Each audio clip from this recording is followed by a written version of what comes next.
Hi folks, we're going to do some more math today. We're doing section 16.2 and we're going to be working on problem number 1. So this problem says a small country consists of 3 states, A, B, and C. The population of each state is given in the graph below.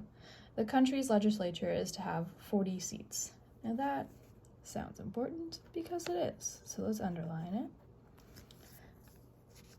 So, as you can see from this graph, state A has a population of 900,000, state B has a population of 700,000, and state C has a population of 400,000.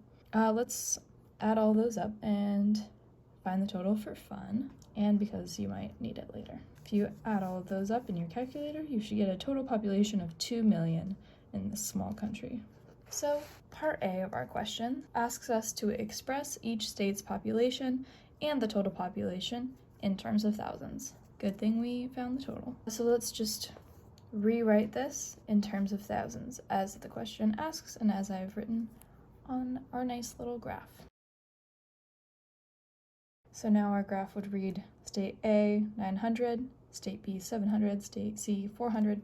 So part A done, let's move on. Part B asks us to find the standard divisor. So first let's define what that is, because that sounds confusing. The standard divisor is denoted by a lowercase d, often italicized.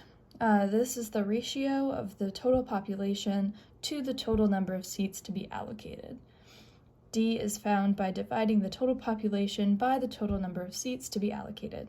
So this is a really helpful depiction of standard divisor. This is what you're going to use to find the standard divisor whenever it's asked of you in this section. So let's try it out.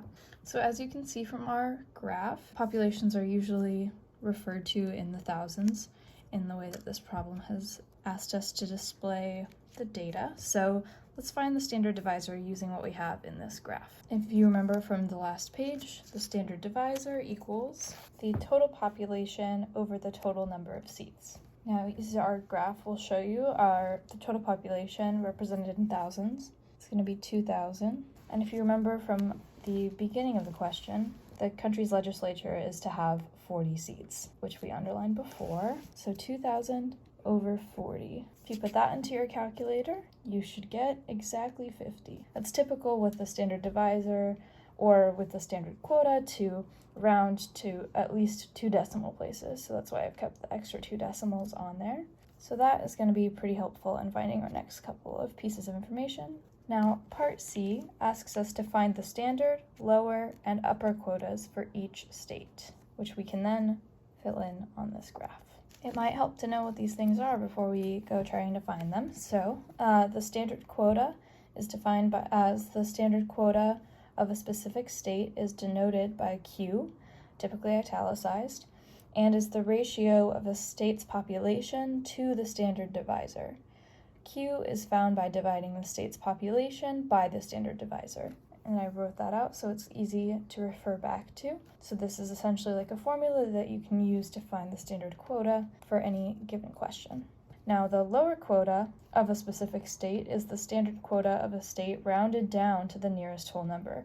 If the standard quota is an exact integer, then the lower quota equals the standard quota. So that is pretty simple. It basically just means if you've found that the standard quota for a state is perhaps 9.37, the lower quota would be 9 because it would just be rounded down to the nearest whole number. Similarly, the upper quota of a specific state is the standard quota of a state rounded up to the nearest whole number.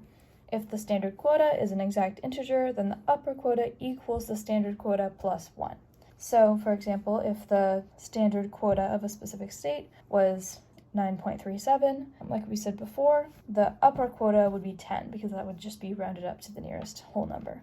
So let's try to find some stuff and fill in this graph. So the standard quota, or D, equals 50, which we found earlier, and that's going to help us find the standard quota for a specific state now that we have the standard divisor right here. So let's find the standard quota for A. So if you remember, the standard quota is the state's population divided by the state's divisor. Now remember, these are in the thousands, so using our graph, let's plug some stuff in. The state's population for A is going to be 900, and we're going to divide that by the state's divisor, the standard divisor, which is 50. So 900 divided by 50, if you plug that into your calculator, is exactly 18.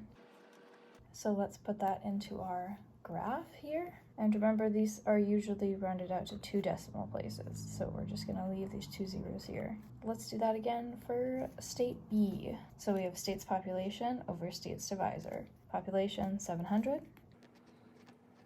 over the divisor, which is 50. 700 divided by 50, if you want to put that into your calculator, should come out to 14. We can put that in our graph. And let's try for C. So the population is 400. Remember, this is represented in the thousands. So 400 divided by 50 should get you exactly 8. We can put that right back into our graph.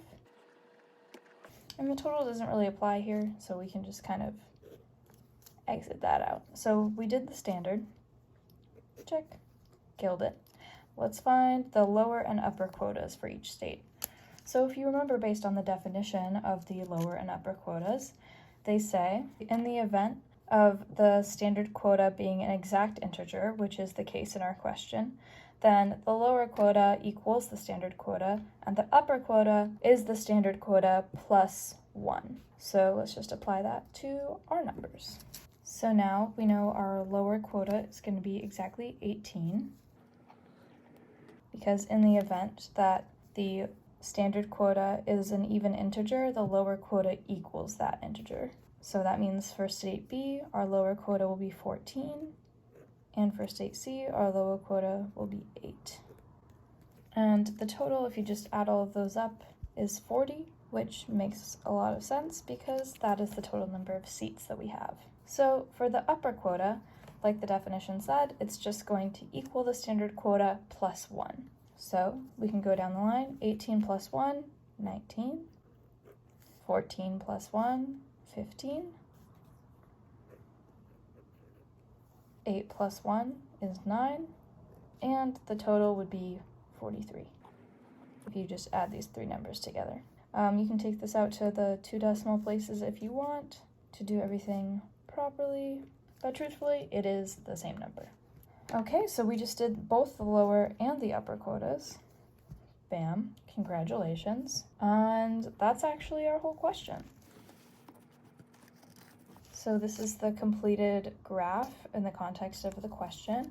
Hopefully this was helpful in terms of figuring out how to find and use the standard divisor, standard quota, lower quota, and upper quota, and help navigate populations and representation throughout this whole section. So thanks for listening. Have a good rest of your day. Bye.